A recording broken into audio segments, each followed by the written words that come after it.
Recette en goût et en couleur, à la bonne heure. 7 heures de décalage avec Tokyo? Mais alors, ça ne m'empêche pas de vous parler de mes maquis de poireaux. Konnichiwa!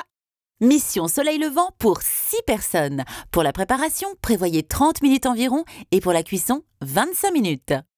Pour les ingrédients, vous aurez besoin de 4 poireaux, 250 g de riz japonais à sushi, 5 centilitres de vinaigre de riz, 10 g de sucre, un bouquet de ciboulettes, du gingembre râpé, de la coriandre, de l'aneth hachée, 24 crevettes roses décortiquées, 4 tranches de saumon fumé, 100 g d'œufs de truite, un citron vert, une cuillère à café de graines noires de sésame, du sel et de la sauce soja.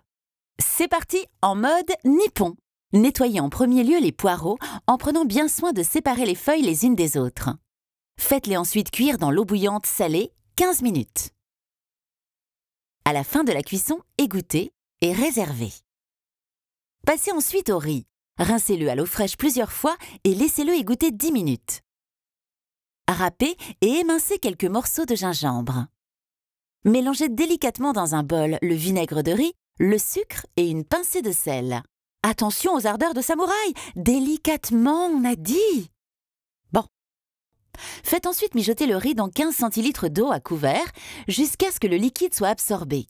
Laissez reposer 10 minutes, toujours à couvert. Bien au chaud. Lorsque le riz est tiède, arrosez-le avec votre préparation vinaigrée et mélangez en le soulevant pour l'aérer. SOS astuce, ne le laissez pas refroidir complètement, sinon il risquerait de durcir. Passez ensuite en mode rouleau. Étalez les feuilles de poireaux sur un plan de travail façon geisha. Garnissez-les de lamelles de saumon fumé et d'une fine couche de riz.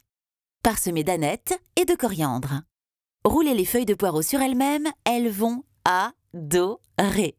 SOS astuce, réservez les maquis 20 minutes au congélateur, ça vous aidera à les couper.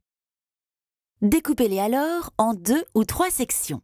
Puis, d'une main habile et légère, posez une crevette dessus. Nouez le tout avec un brin de ciboulette. SOS astuce, pour que la ciboulette soit plus résistante et plus colorée, il vous suffit de la tremper dans de l'eau bouillante quelques secondes avant de la plonger rapidement dans un bol de glaçons. La fin est proche, elle est là, tout près. Lavez le citron sous l'eau froide et prélevez-en des zestes fins. Parsemez de zestes de citron vert, d'œufs de truite et de graines de sésame. Réservez au frais jusqu'au moment de servir.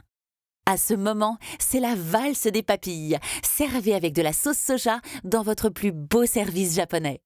En goût et en couleur, sayonara!